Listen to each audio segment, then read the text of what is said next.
Hello and welcome to the Good Old Days of Radio Show. This is John Tefteller, your host.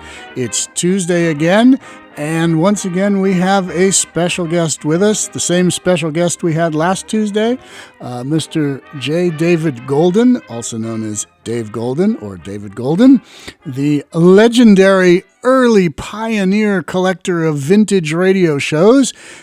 He told us on our last broadcast that he started collecting vintage radio shows about 1961, 62.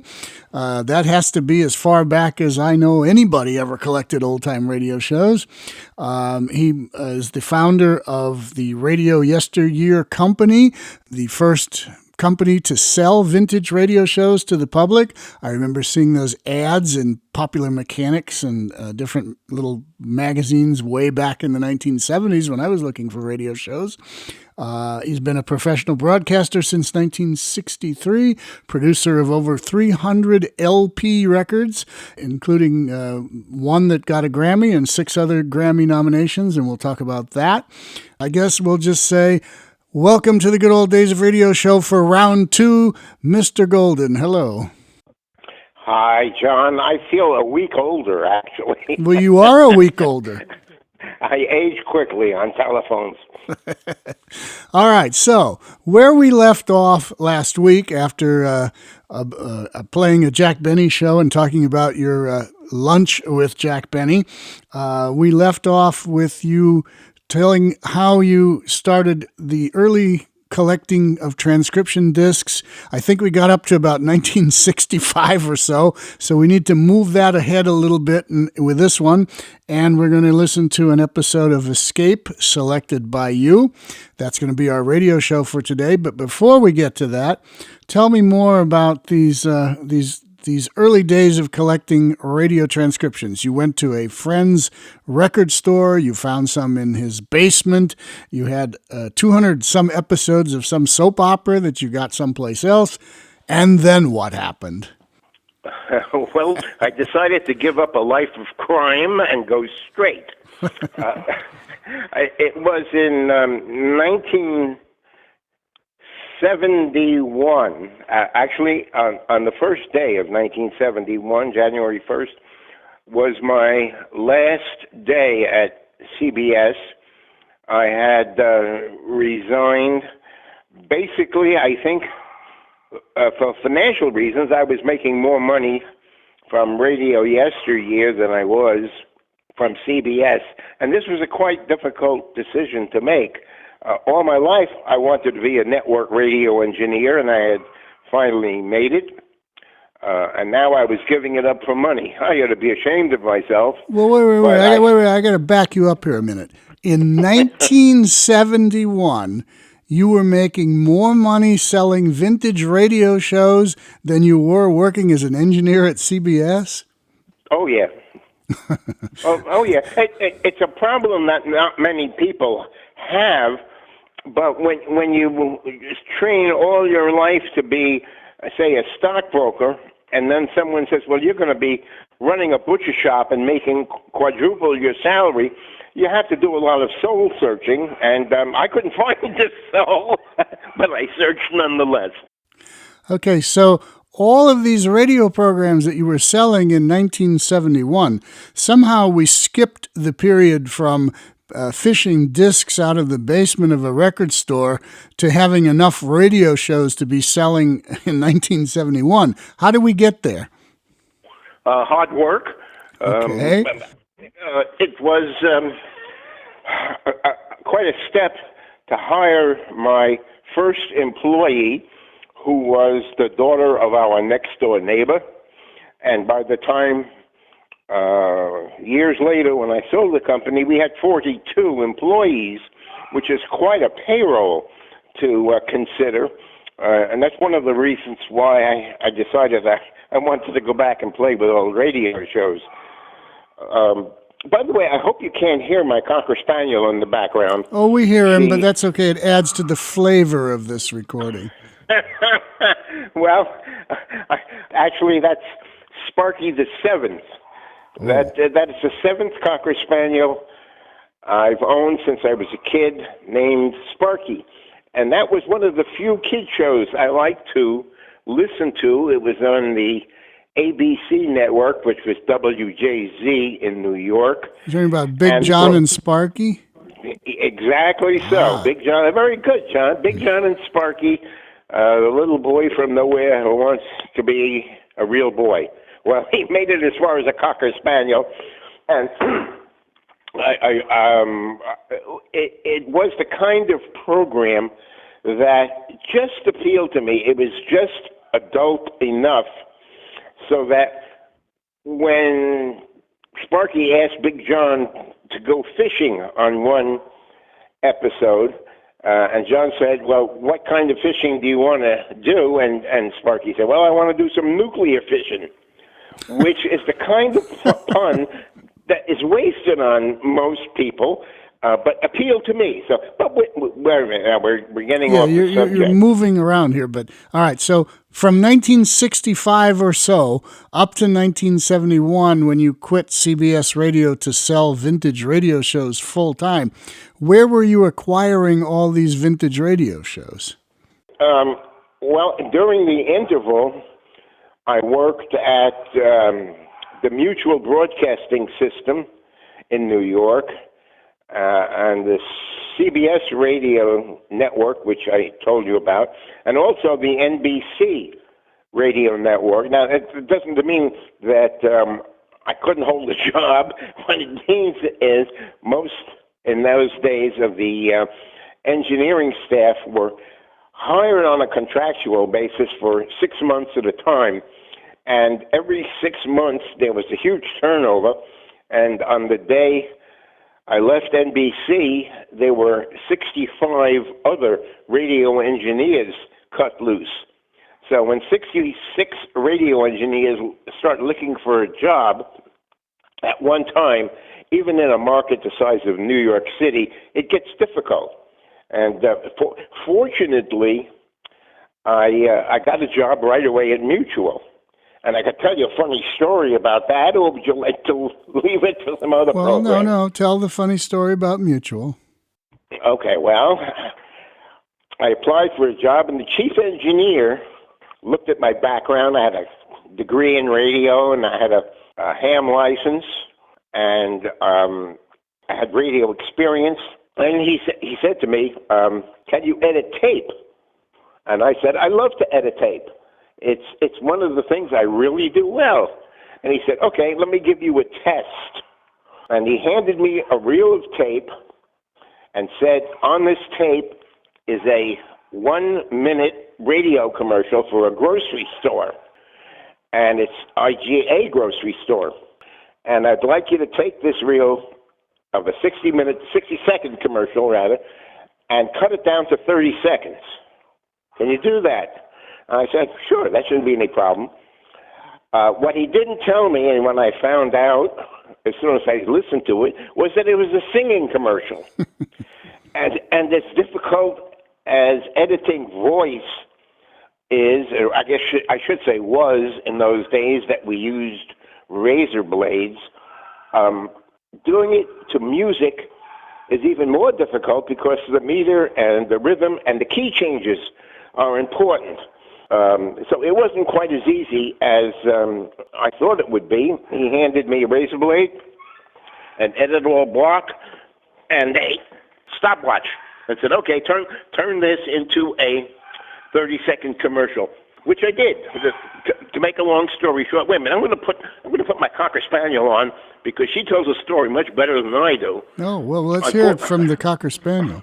As a matter of fact, she's better housebroken than I am. So I passed the test. I edited the commercial down to 30 seconds, and he said, you're hired. A radio network is not the same as a radio station. Basically, at that time, radio networks transmitted mostly news. There was little or no entertainment, especially on Mutual. But the people at Mutual were a lot of fun. These people had some great stories to tell, and even better, they had great closets filled with radio programs that they were willing to share with me. And one of the surprising gifts of radio transcriptions I got was from Bill Stern. The Colgate shave cream man. Exactly. Boy, you're pretty good, John. I hope so. Bill Stern, at that time, did a 15-minute sports show. Actually, it was about 11 minutes, I think, every day. And Bill Stern was a very difficult guy to work with. He had a terrific accident much earlier, at which he lost one of his legs and turned into a very bitter man, addicted to the medicine he was taking. He even wrote a book about it. I'm not letting any secrets out. It was a quite well-received book. But anyway, Bill was known as a grouch. And I did his show, I think 3 times a week. And we never really got any closer to each other until I mentioned that I was collecting old radio shows, at which point he said, I have a bunch of transcriptions in my place that I'd be glad to give to you. Just come on over. He lived in, I think it was New Rochelle or someplace in Westchester County. And I drove over to his house. He gave me hundreds of transcriptions, and I think I can safely say that anyone who has ever heard the Bill Stern Colgate Shave Cream program came from me via Bill Stern. I don't think I had ever heard one until he gave me almost every damn show that he had done as the Colgate Shave Cream man. His main, I think, claim to fame was doing live sports events. And one of the other people that I loved at Mutual, I loved to work with those people, was the one of the most famous boxing announcers that ever was known on radio, whose name was Don Dunphy. And Don Dunphy was, the name sounds like a big hulking Irishman, was the nicest, sweetest guy you'd ever want to meet. But put him in front of a microphone at a boxing match, and his descriptions were so accurate and rapid that the boxers couldn't keep ahead of him. He would call the blows as they were happening. I did one heavyweight championship program with Don. I'm not sure if it was Muhammad Ali or his name before he changed it to Muhammad Ali, but he fought against a Swede. I think his name was, Ingemar Johansson, maybe. I don't recall. But anyway, the fight was in Maine, and I was on the console, which was the main output of the various microphones, and Don was next to me calling the blow-by-blow. A remarkable fellow, really. And he mentioned to me, between rounds when a commercial was playing, that this was one of the largest audiences ever assembled on Mutual. And I said, well, how do you figure that? And he said, well, there were currently 500 affiliated stations for carrying Mutual at that time.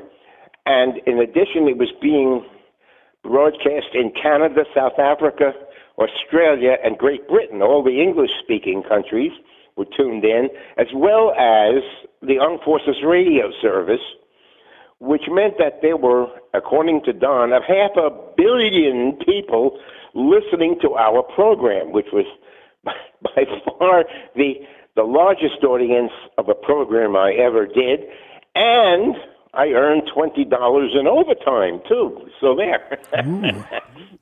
Yes. So, okay. I'm getting off the subject. We're talking about the fun people at Mutual. I made a practice of trying to find out who was in the studios working at NBC and CBS and Mutual, who had been around during the so-called Golden Age. I remember once at CBS I was doing a show with Bob Haidt, who the name may not sound as familiar as Brace Beamer, but he too was an announcer on the Lone Ranger program when he worked for WXYZ in Detroit, and he gave me some goodies. And an announcer at NBC gave me a bunch of lights out.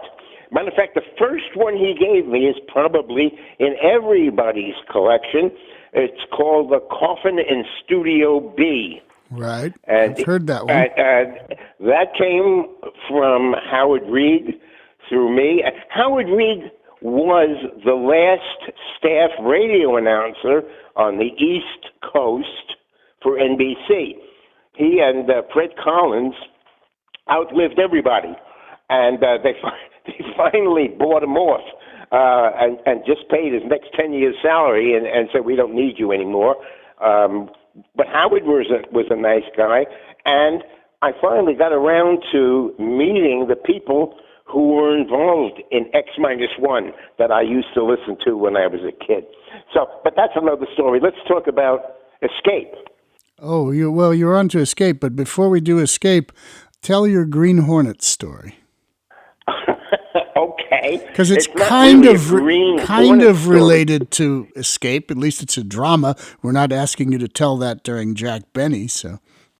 Okay, well, I perhaps promoted this story more than I should have, because it's not about the Green Hornet at all. Oh. It's about one of the actors who performed as the Green Hornet. And it's probably the one that you won't think of, because everybody knows who the Green Hornet was played by, but it was played by several people. And this gentleman, whose name was Robert Hall, was working at CBS at the time. And by the way, Robert Hall, if you're old enough to remember, Don, I don't think you are, there used to be a chain of clothing stores, at least on the East Coast, called Robert Hall, which was famous for having low overhead. And if I didn't consider you a friend, I'd sing you the jingle. But I'll spare you from that. I'm not familiar with that, but then I'm from the West Coast, so. Okay, lucky you. All right, so there was a program on CBS at the time, an interesting kind of show, because although it was considered a network program, it was only heard in cities to which American Airlines flew to. Let me say that again, because it's confusing. It was on the network, but only carried by stations in cities where American Airlines flew to. So American Airlines was the sponsor then? Yes, actually, it was called Music Till Dawn. American Airlines sponsored it only in those cities that they flew to. And what's even more interesting, it wasn't, although it was a network show, it wasn't done from one place. Every city had its own host. So, for instance, it was carried in Chicago, and someone was the host over there. I loved that program. I used to listen to that show when I was just a pup. And the thing that was nice about it was beautiful music. It was classical, it was semi-classical music all night long. Started at midnight and went off at 5 a.m. As a matter of fact, that was the last show I ever engineered at CBS, and I walked out the studio door at 5 a.m. on January 1st, my last day in network radio, and I took off my tie, and I said, never again will I wear this symbol of servitude. I removed the tie and haven't worn it since 1970. So, anyway, I was given the job of doing Music Till Dawn with Robert Hall, or Bob Hall as he was called on the air. Bob was the Green Hornet, let me say approximately from 1943 to 1947. There are people who will have a better idea of the dates than I do. But he was now doing this program. He had been doing it since 1953. And when I started doing the program, he was dying of cancer. And everybody knew it, and he knew it, and didn't make a big fuss about it, but was determined to stay on the air as long as his health permitted. So one of the nice things about Music Till Dawn was if you put on a symphony, it would run 25, 30 minutes, and you didn't have to do anything. So Bob and I would talk about the good old days of radio and what it was like to work at WXYZ. And I have here a death notice that I'd like to read to you, if I can find my glasses, of Bob Hall. It's very brief. Sure. It says, New Rochelle, New York, Robert Hall, 42 years old, star of the Green Hornet radio program from 1944 to 1947, died yesterday of cancer at New Rochelle Hospital. Hall, announcer for many radio and television programs, had been host of Music Till Dawn on WCBS since it began in 1953. Before coming to New York, he was an announcer for WXYZ Detroit, WHAM and WSAY in Rochester, a couple of other stations, and then it listed his survivors.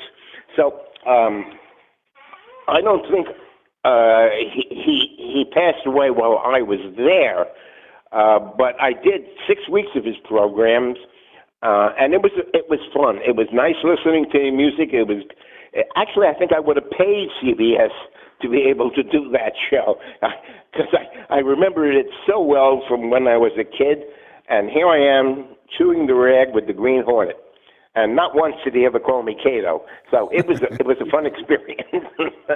So that's my Green Hornet story. All right. Sort of. So on last week's episode with you, you said that your favorite comedian was Jack Benny, and we heard a great example of the Jack Benny Show, which proves your point.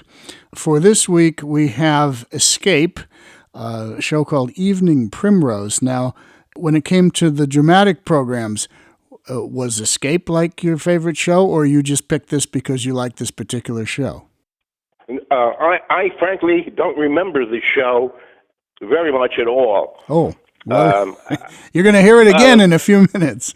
Yes, I don't mean now. I mean, I didn't particularly get a chance to hear it when I was young. I think it went off the air in 1953 or so, yes, which would have put me still in knee pants.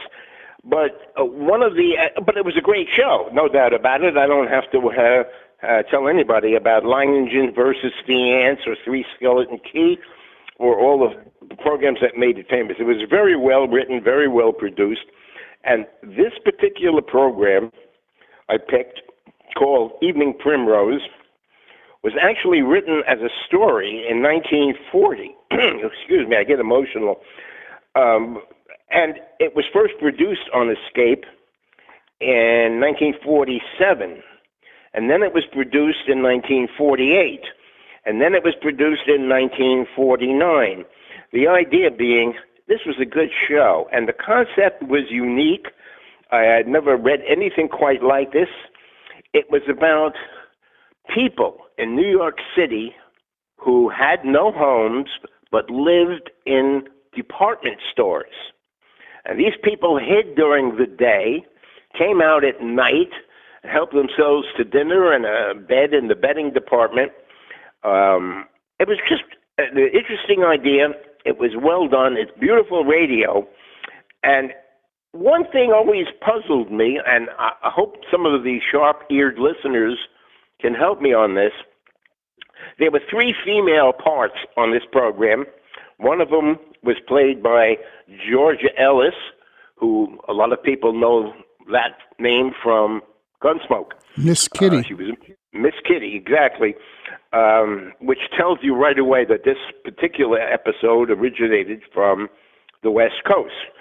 Another of the ladies on the program was Lois Corbett, who I have no idea about her at all. I wouldn't recognize her voice.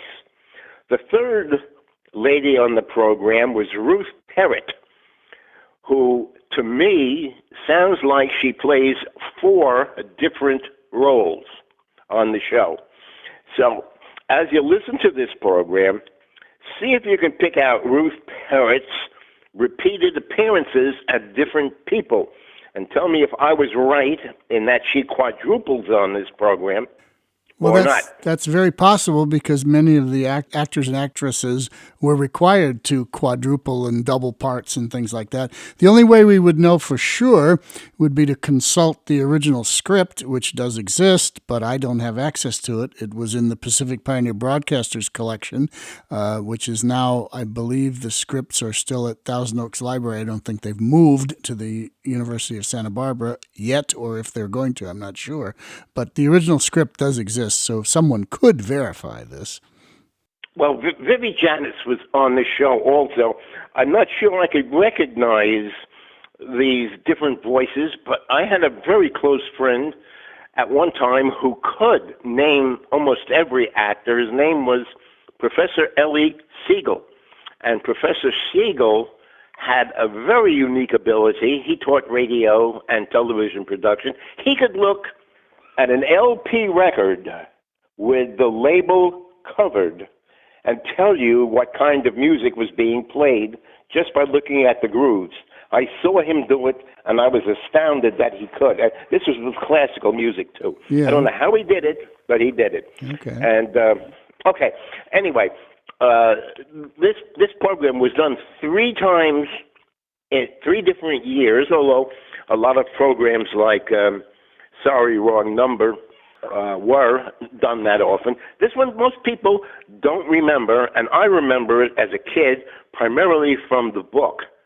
And then later on in my life, when I found this program, I found the radio show was just as good as the book.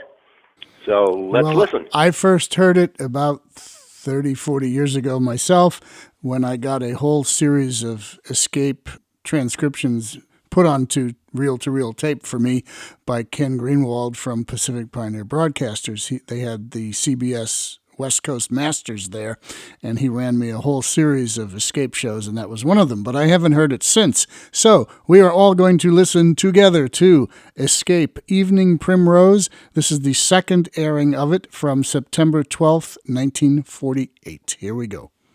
Fed up with the everyday grind? Tired out from the summer heat? Want to get away from it all? We offer you Escape. Escape, designed to free you from the 4 walls of today for a half hour of high adventure. You are groping through the midnight dimness of a gigantic department store, and suddenly you realize that 100 eyes are staring at you from the shadows, and 100 hands are reaching for your throat, and your most urgent desire is to escape.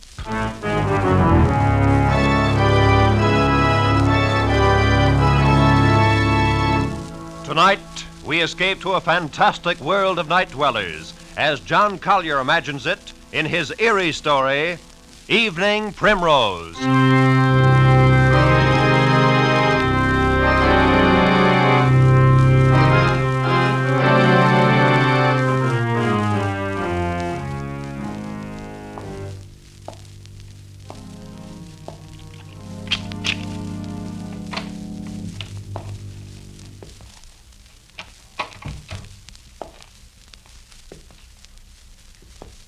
Sadie? Sadie, what's the matter? It's me. Oh, you nearly scared me to death. What do you mean coming in so quiet? Oh, I didn't mean to scare you. I thought you'd be asleep. I didn't want to wake you. Oh, Sam, I'm so glad you're home. Hey, what's the matter? Oh, it's terrible. You gotta do something, Sam. What's terrible? It's this. Just look at this. What's terrible about that? Looks like an ordinary pad of paper to me. Yeah, that's just it. That's just what I thought. But it's got writing in it. Oh, it's awful. And now, wait a minute. Maybe you better tell me what this is all about. Well, today I went shopping at Bracey's department store. Yeah? I needed some writing paper, so I picked this up. It was on top of the pile. So I bought it and I brought it home. But tonight, when I opened it, I found it's got writing in it. Well, that's nothing so terrible. Just take it back tomorrow and make him give you a new one. Nah, you don't understand. It's what's written in it that's so terrible. What do you mean, what's written in it? Here, you gotta read it. Ah, Sadie, No, right now, read it. Look, Sadie, I'm tired. I've been bowling all evening. Please, Sam, please, just read it. But for Pete's sake... Sam! Oh, all right. October 13th. Today, I made my decision. I decided to say goodbye to the world. To get out, leave, break away. And I have done it. Ah, Sadie, Go on, read. And now I am free. Really free. Yes, I am free at last.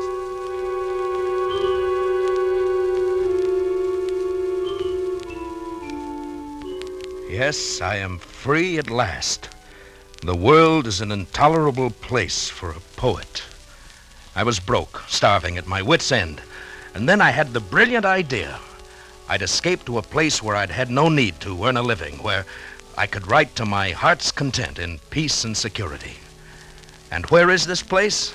Right under your nose, so close you'd never think of it. I am now living in Bracey's department store. I have everything within arm's reach that anyone would need or desire. And it's all free. Absolutely free.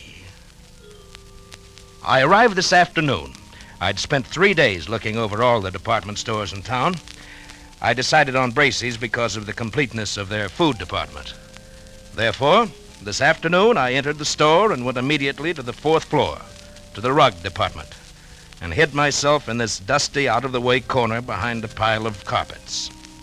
Once I'm settled, I'll furnish it with the best of modern pieces from the furniture department. It's small, but it'll be cozy enough and safe. After the store closed, I made my first venture out. I tiptoed as far as the stationery counter and got this paper, the writer's primary need. Now, after making my first entry, I'll go out and get food, and wine, and the pillows for my bed, and perhaps even a fancy dressing gown. This is perfect. Here I'll be able to write. Dawn, October 14th. I am almost too unnerved to write this. The whole thing is unbelievable.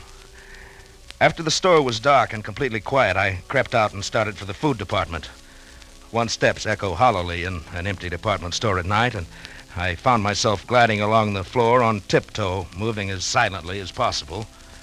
But the sound of footsteps persisted, and suddenly I realized that they were not my own. The night watchman. I was in the Salon Moderne, so quickly I seized a mink coat from a hanger and draped it about my shoulders and stood stock still.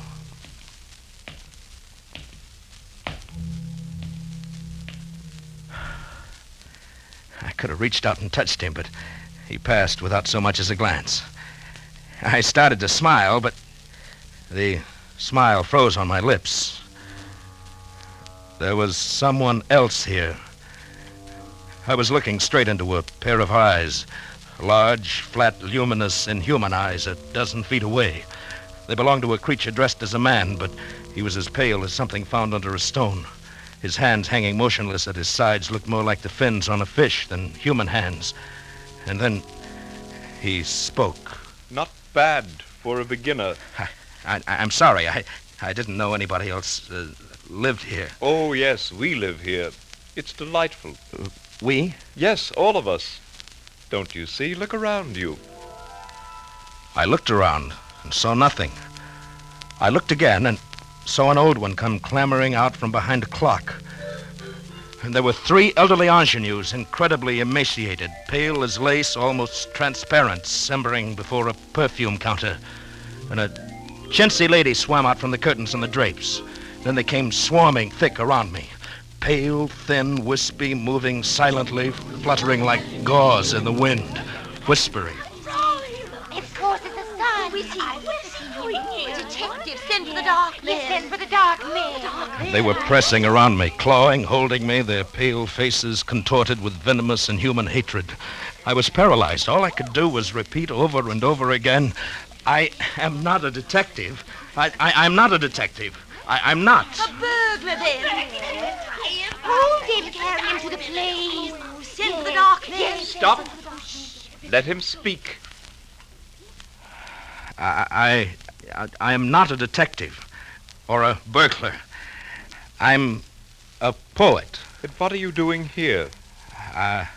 I've renounced the world. I came here to live where I could be alone, away from the world. Why, then he's come over to us. He's just like us. Yes. He must meet Mrs. Vanderpant. Yes, Mrs. Vanderpant. She's coming now.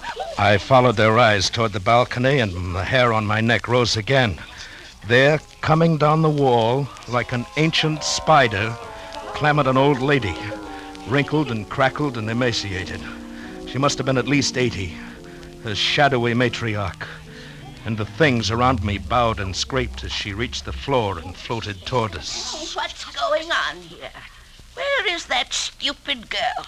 What's keeping her? Oh, Mrs. Vanderpant. Well, what is it?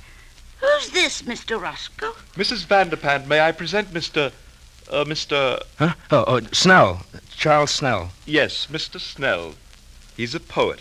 He has come here to live. Oh, he has he? That's what he says. And I believe him. Well... He avoided the night watchman quite neatly. For a beginner. Thank you. Very well. We shall see. A poet should find inspiration here. Mr. Snell, Mrs. Vanderpant is our grand old lady. Oh? I am quite the oldest inhabitant here, Mr. Snell. 3 mergers and a complete rebuilding. But they didn't get rid of me. Oh, where is Ella? Where is my broth? She's bringing it, Mrs. Vanderpant. It will come. Terrible little creature. She's our foundling, Mr. Snell. She's not quite our sort. Oh, is that so? I have been here, Mr. Snell, ever since the terrible times of the 80s. I was a young girl then, a beauty, they said. I'm sure. And poor Papa lost his money.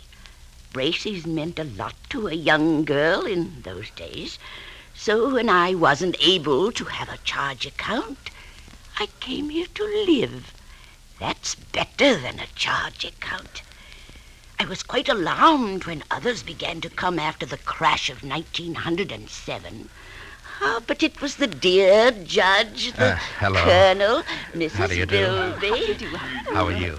Mrs. Bilby writes plays. Oh? And comes of an old Philadelphia family. You'll find us quite nice here, Mr. Snell. I'm sure I will. And, of course, our dear young people came in 1929. Their poor papas jumped from skyscrapers. They couldn't bear to be without charge accounts either. But you mean all these nice people live here? Oh, and many more. You shall meet them all later. Oh, here comes Ella with my broth. Come here, you stupid thing. Mrs. Vanderpant is waiting, Ella. Yes, ma'am. Yes, sir. I'm coming as fast as I can.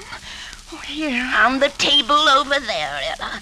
Now be careful, don't spill it. Oh, but she's young. Well, of course she is a little younger than most of us. She's different. She's beautiful. That's right, old fellow. She's really not our sort. Oh, you shouldn't say such things. She can hear you. Oh, that doesn't matter. Mrs. Bilby, please. Mr. Snell, you will understand these things better after you've been here for a while. But it seems to me Mr. Snell, we have certain rules here. They are necessary for our survival. I'm sure you won't find it hard to observe them. Well, yes, but I should advise you that you try. If you do not, it would be most unfortunate, Mr. Snell. Most unfortunate for you.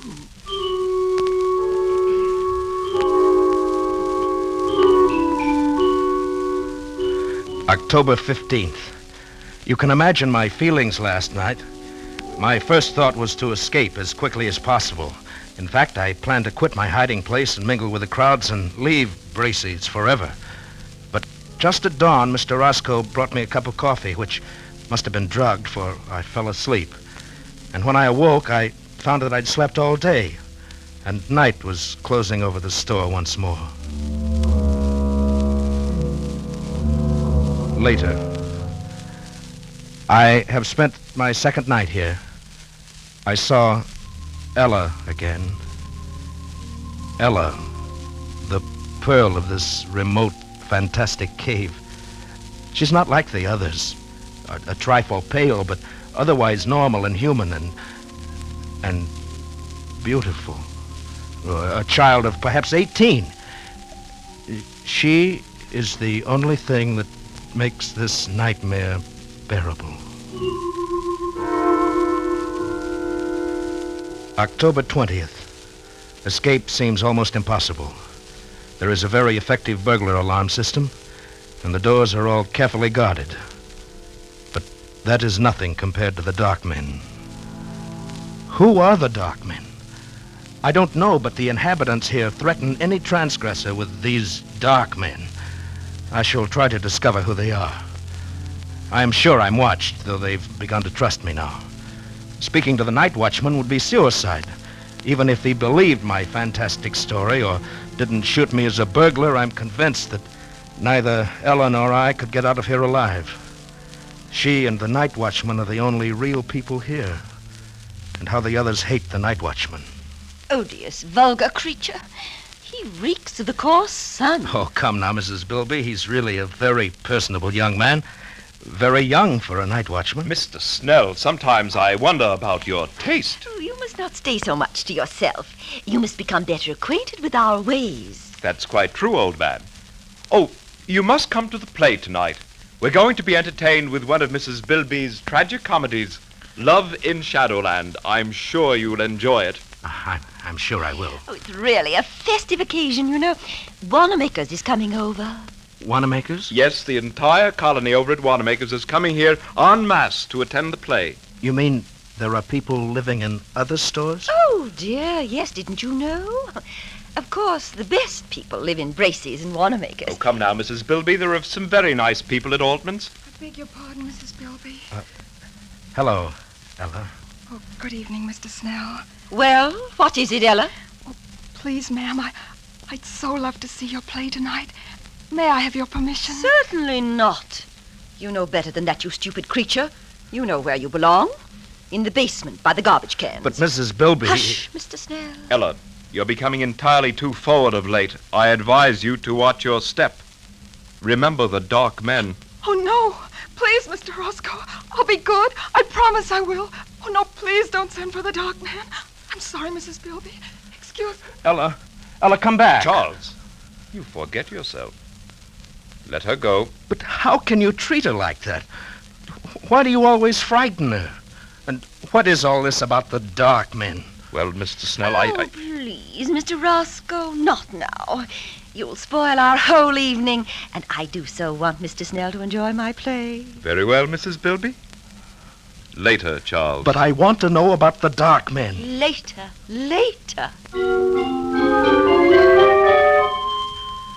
October 21st. I found an opportunity to speak to Ella alone. I had not dared to speak to her before. Here one has the sense always of pale eyes secretly watching. But last night at the play, I induced a fit of hiccups. As I anticipated, I was sternly reprimanded and told to go and secret myself in the basement where the night watchman wouldn't hear me. This was exactly what I'd planned. I went to the basement. And there, in the darkness, among the garbage cans and the rats, I heard sobbing. Ella? Oh. Ella, is that you? Yes. Why are you crying? What is it, Ella? They wouldn't even let me see the play. Oh, is that all? Oh, Mr. Snell, I'm so unhappy. Oh, there. You mustn't cry. You're the only one. The only one who is kind.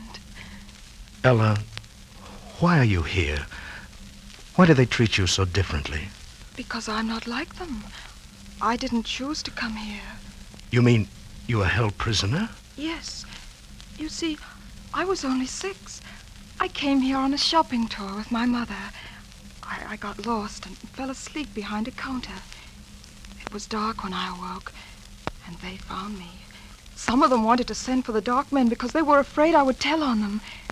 But Mrs. Vanderpant said no. I could stay and be her maid. I've been here ever since. Since you were 6? But haven't you ever tried to get away? Oh, no. I don't know anything about out there. I wouldn't know what to do. Besides, I'm afraid to take the chance. If anyone tries to get out, they send for the dark men. Ella, who are the dark men? Don't you know? Oh, it's horrible. Tell me. Well, you know how people live in all the stores, at Gimbel's and Bloomingdale's? Yes, I know.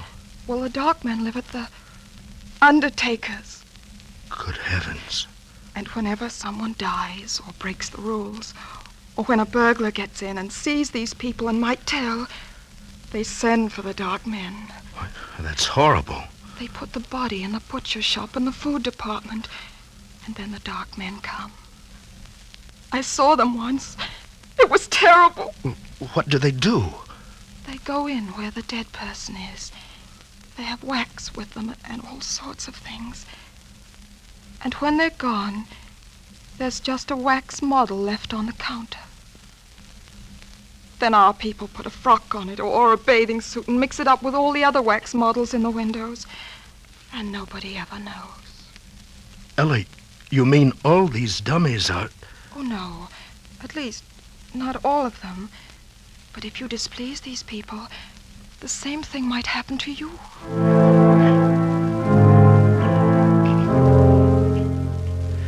October 30th.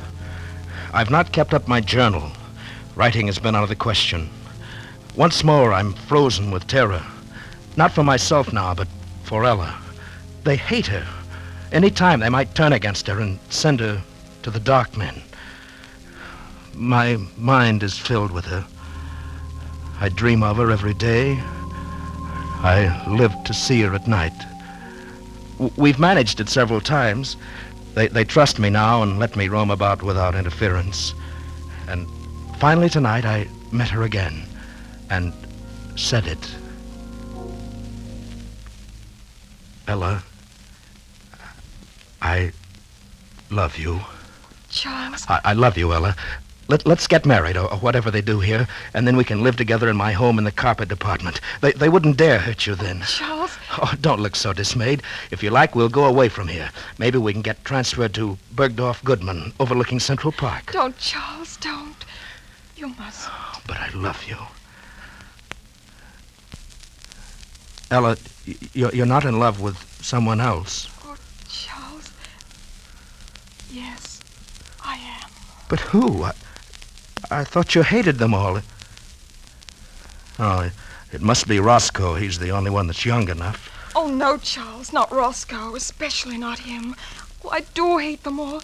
They make me shudder. Well, who is it then? It's he. Who? The night watchman. No, it's impossible. Oh, I love him. He smells of the sun. Ella. Oh, it was wonderful, the way it happened. Don't tell on me, Charles, or they'll punish me. Oh, no. I was careless, and there he was, coming around the corner in the ladies' lingerie department. I was caught. There were only some wax models in their underthings. There was nothing else to do. I slipped off my dress and stood still. I see. He stopped near me. He looked at me. And, oh, Charles, he spoke to me. He said, "Say, honey, I wish they made them like you on 8th Avenue." Oh, Charles, wasn't that a lovely thing to say? Personally, I should have said Park Avenue. Oh, Charles, don't get like these people here. It doesn't matter what avenue, Charles. It was just a lovely thing to say. But what can you do about him, Ella? He belongs to another world. Yes, to 8th Avenue, and I want to go there. Charles, are you really my friend? Oh, yes, of course I am. Then I'll tell you. I'm going to stand there again in the lingerie department so he'll see me. And then? Perhaps he'll speak to me again. Oh, Ella, you're only torturing yourself. Oh, no, because this time I shall answer him, and he'll take me away. Take you away? Oh, no, Ella. I couldn't bear that. You don't love him. You only think you do because you think he'll take you out of here. But you don't know that he will. And I will, Ella. I've made up my mind. No, Charles. I couldn't let you do it. Even if I loved you, you couldn't do it, Charles. Why not? Because you really belong here. You've become one of them now. Ella. Ella, you mustn't say that. It's true. And... Charles. What? I've got to go. There's someone watching us. I feel it. Wait, Ella. Goodbye, Charles. No, Ella. Come back. Ella. Please, old fellow, you'll arouse the night watchman. Roscoe. Yes? Love can be very upsetting, can't it? You heard? Just the last moment or so. Very touching. I was rather surprised. And yet it's understandable. I've been attracted to Ella myself. We're still young, you know. And so she loves another. Too bad, old fellow. Who could it be? Could it be that I am the cause of your heartbreak? You flatter yourself too much, Roscoe. Then who? The old judge? Certainly not. The colonel? Hardly. None of those. Not one of the customers. The staff? She loves the night watchman. Can you imagine that? She loves the night... Oh. Roscoe, I shouldn't have said that. It's not true. At least I don't think it's true. You wouldn't... You said you loved her, too. You wouldn't do anything... Tell anybody. This is a secret between us, between friends, isn't it? Of course, old man. As secret as the grave. She's young. Perhaps he'll leave and she'll forget him. In time, who knows? Perhaps she will learn to love you or me. Of course, in time. And we'll figure a way to keep her safe here. Absolutely safe. Now, don't you worry about it. Well, it's almost dawn. Time for bed. Good morning, Charles.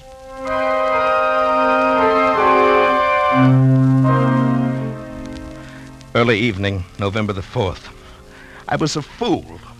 I should have known he couldn't be trusted. You must have gone straight to Mrs. Vanderpant. This evening, the atmosphere has changed. People flickered to and fro, smiling nervously, horribly, with a sort of frightened, sadistic exultation. An informal dance in the record department's been called off. And I can't find Ella. I'm going out again now to look for her.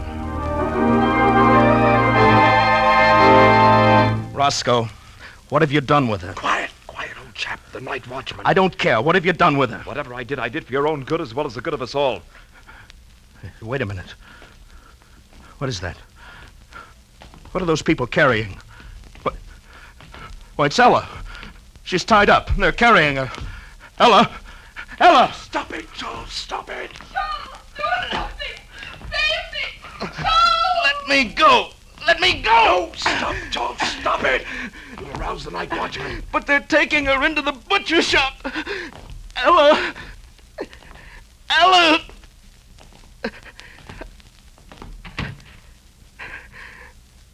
Ella!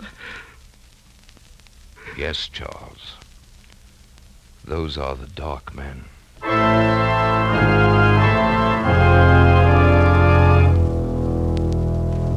Midnight. I'm scribbling this last entry hurriedly. There and there in the butcher shop with Ella. The dark men. There's only one thing to do. I'm going to find the night watchman and tell him. He and I will save her if we can. And if we're overpowered, well, I will leave this pad on the stationery counter. Tomorrow, if I live, I will recover it. If I do not, whoever finds this and reads it, look in the windows. Look for 3 new wax dummies. 2 men, one rather sensitive looking, and a girl. She has blonde hair and blue eyes, and her nose turns up a little. Look for us, and then find them. Smoke them out. Exterminate them. Avenge us.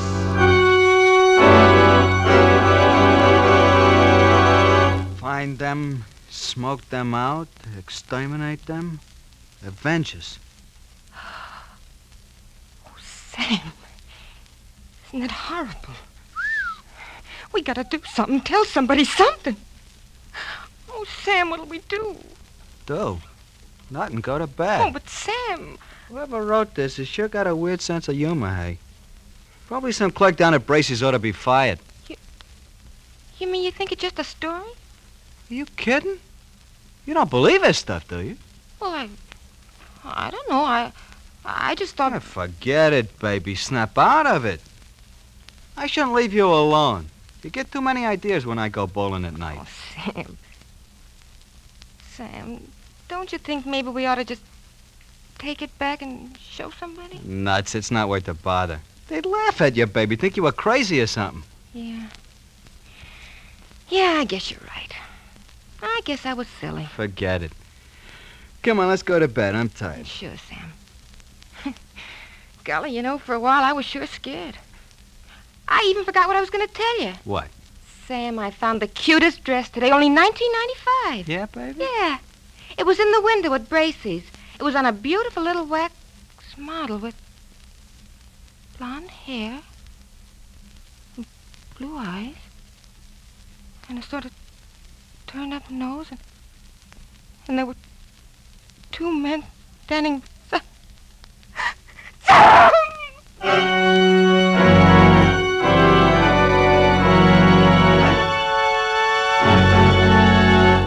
Escape is produced and directed by Norman MacDonald. Tonight, we have brought you Evening Primrose by John Collier, adapted for radio by John Dunkel.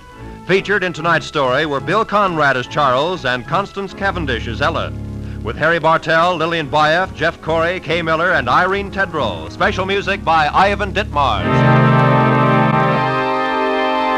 Next week. When you've had all you can stand of routine, when your everyday chores offer you no release, when the four walls are closing in on you, join us for Escape.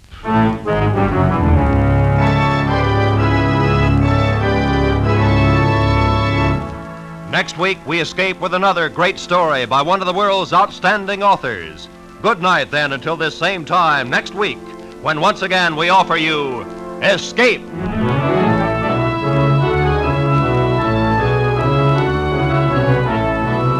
Roy Rowan speaking for CBS, the Columbia Broadcasting System.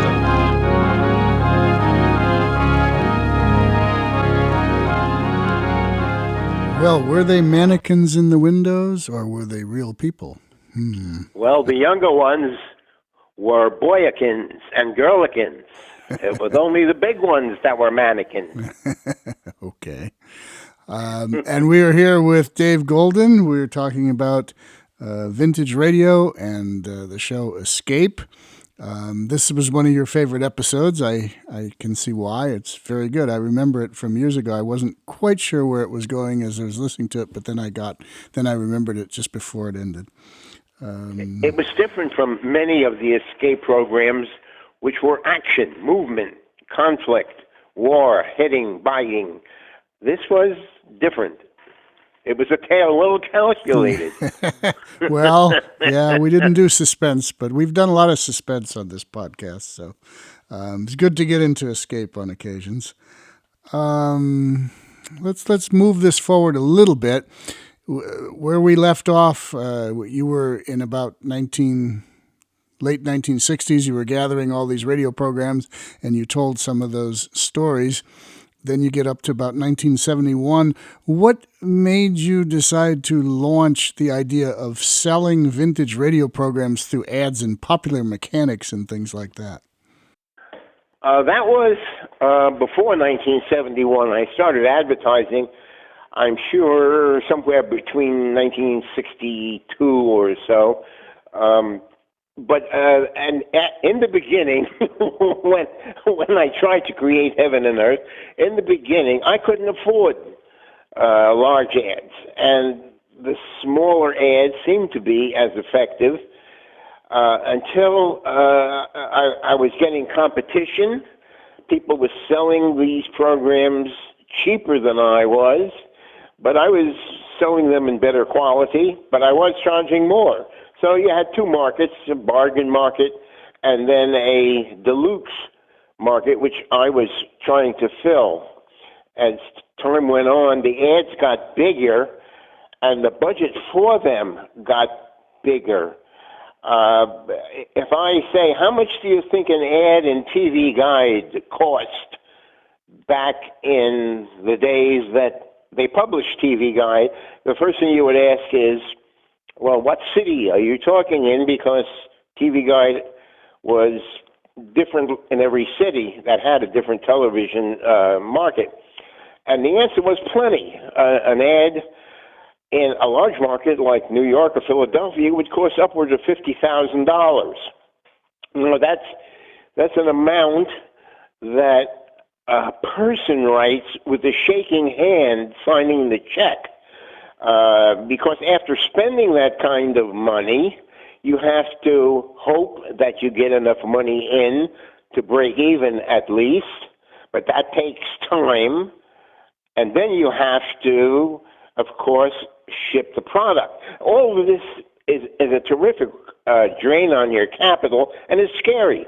One or two disastrous ads in a publication, such as the Saturday Evening Post or the New Yorker, which was quite effective, would cost thousands, literally thousands. And one of the most effective publications, and you can snicker here or there, was the I meant the National Enquirer. The National Enquirer has an extremely, whatever you think about Elvis coming back from space or three-headed babies in the basement, the National Enquirer people are very mail-order responsive. And so it's very cut and dry. You're either making money or you're not making money, and it takes just about a month and a half to tell the difference. Does that explain why there were small ads in the beginning? Yes, it does. But you found that there was enough people across the United States that either grew up listening to vintage radio shows or were somehow interested in them. You found enough people to support a large and growing business, apparently. Yes, the number of people on our mailing list averaged about 200,000. We would kick people off the mailing list if they didn't buy something after they received 6 mailings. And I'm a graduate of Black and Blue U. It was a business that I never intended to enter. I was a radio engineer. What am I doing in the direct mail business? And then, of course, I found myself in the record producing business, and then in the video cassette producing business. And this was getting away from me. I didn't want to be a successful businessman. I wanted to be a retired businessman. Well, I find it amazing that you actually had 200,000 people on a mailing list for old-time radio shows. That is a number that could never, ever be duplicated today. Well, look at that number carefully now, John. I didn't say there were 200,000 buyers. Right. There were 200,000 names of people who were interested in the product. Right, that's what I mean. It was up to me to try and get them hooked to buy something, and hooked isn't the right word. I always gave value for value received. One of the better marketing ideas I had was to give away a free LP record. And I would buy ads in magazines and newspapers and say, hey, are you interested in old radio programs? Would you like a free record to listen to them on? This was, of course, in the days when people had records. Now, how do you afford to send people an LP record just to get them interested? Well, I'll tell you the secret. You used an Evertone flex sheet. These are, I don't know if you remember them, since people don't use phonographs much anymore, but these were flexible pieces of plastic about the size of a napkin that would fit on a turntable, and you could play them. They sounded just fine. Yeah, those are. I know what those are. I see those around occasionally. Mostly in old publications, because I don't think enough people listen to phonograph records today to make something like that worthwhile.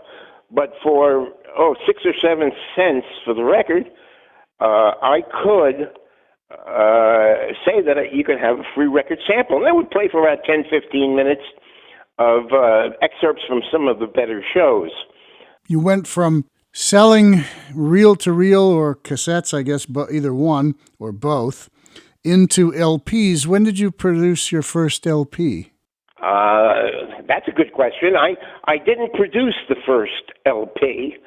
I put it together. I guess I produced it for a book club, and it was called Themes Like Old Times, which many people have heard of. Sure. It was the openings of 90 different radio shows. That's the part many people remember. I sold this to a book club and my mailing list, and it was came to the attention of a big Hollywood producer. He must have been at least 6'5". No, I sold the record after the book club to a record company called Viva Records that was distributed by Dot Records and Decca Records. And we sold quite a few of those records. As a matter of fact, it hit number 23 on the charts. That's now the LP record charts, not the single LP record charts.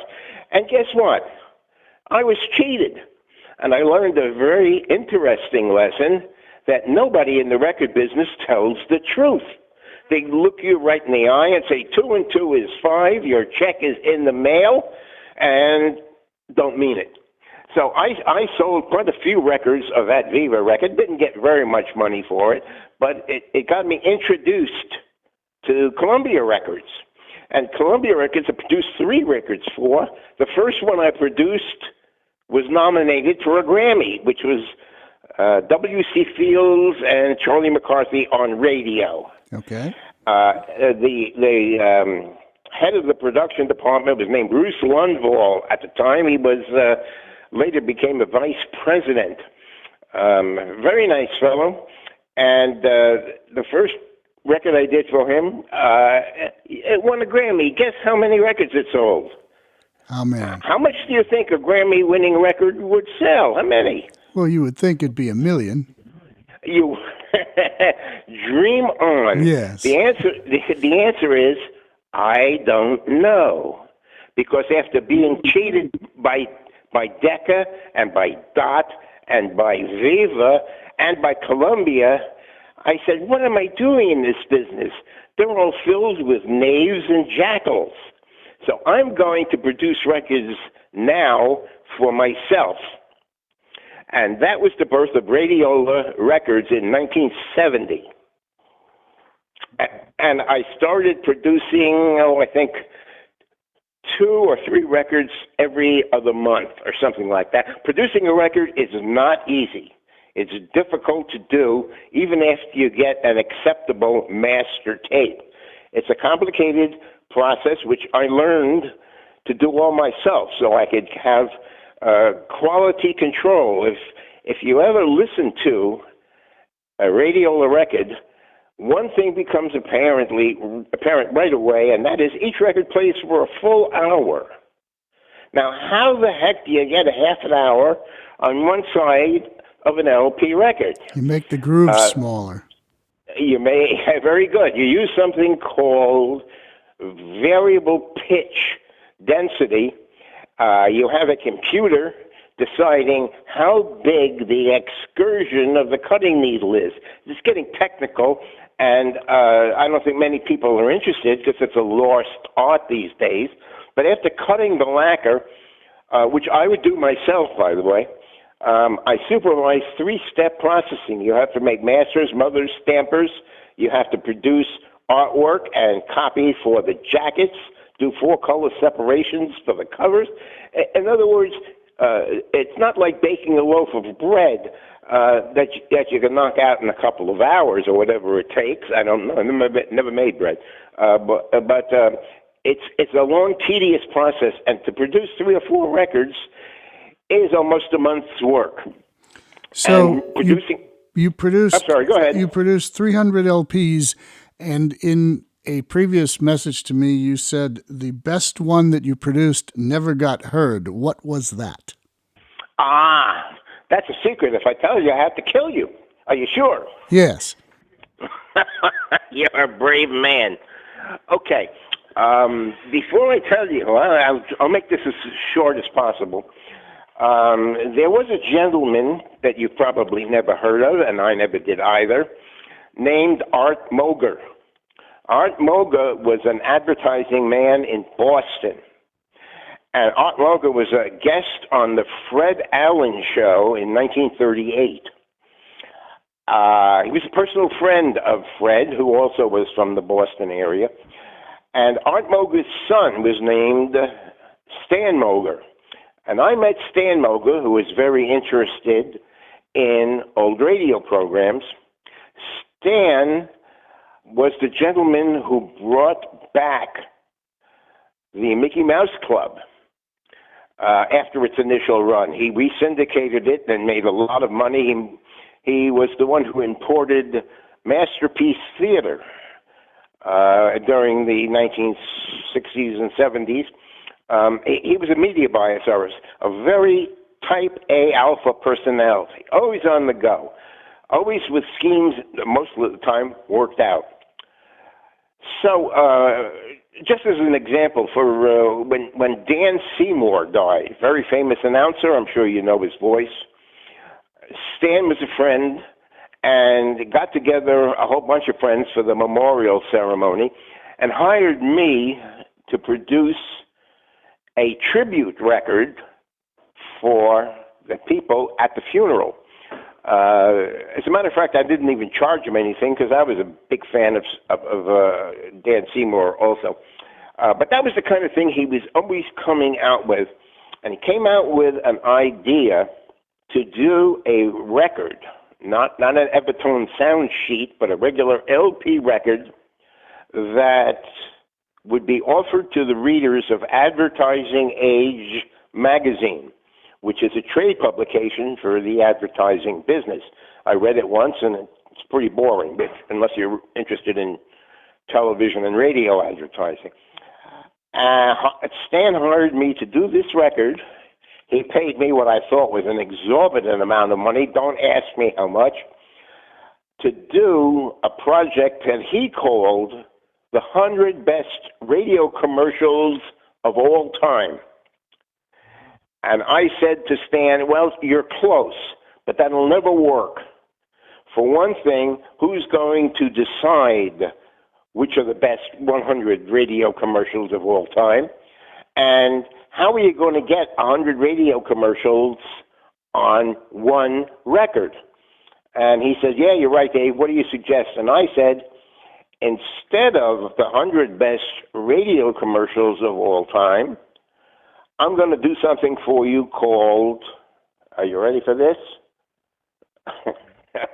Well, I did something called Seems Like Old Times, and I did a similar record, which I'm not going to name for. I did a similar record with radio commercials. Now, you can get very creative with radio commercials because they're very creative to begin with, at least many of them are. And there have been compilations of radio commercials where you present a radio commercial such as Lucky Strike, and you'll have a Lucky Strike tobacco auctioneer. Or you'll have a radio commercial of Doan's Pills or Carter's Little Liver Pills or Pepsi-Cola or any of the other multitude of products that were advertised. So I decided to put together, instead of the 100 best, 100 commercials into a symphony, using musical commercials, using short 2-second commercials. For example, do you remember a commercial for years in the 1930s and 40s that only had one sentence? Quick, Henry, the flit. Does that sound familiar? Well, the flit was the thing you pumped to get rid of insects or whatever. Exactly so. It was a pump handle that you squirted at insects, but their commercials always were short, like 2 seconds, and were the one slogan that they made famous, Quick, Henry, the flit. Okay. They never told you who Henry was or what happened after he got the flit. But that was the kind of thing I did. There were I would say maybe 10 singing commercials for Coca-Cola that if you played them, you would say, oh, yeah, I remember that one. And if you blend all of the Coca-Cola commercials into a symphony, well, you get something really interesting to listen to. And that's what I did. I don't remember how many commercials I used. I don't think it was quite 100, but there were commercials that were famous, and there were commercials for products that were really off the wall. For example, do you remember ENDS? ENNDS. No. Nah, nobody remembers ENDS. It was advertised, I think, on Meet Millie. And those commercials were on 52, 53 on CBS. It was an internal deodorant. You took an ENDS tablet.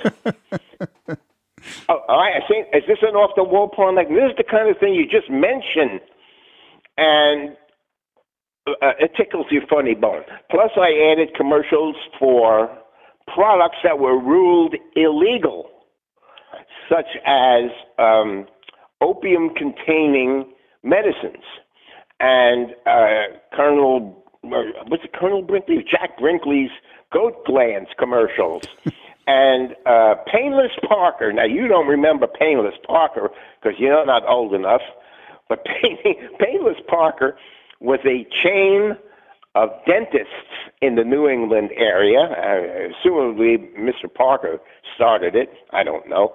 But Painless Parker, if you listen to his 15-minute commercial, would give you a certificate good for one filling or one extraction for only $2.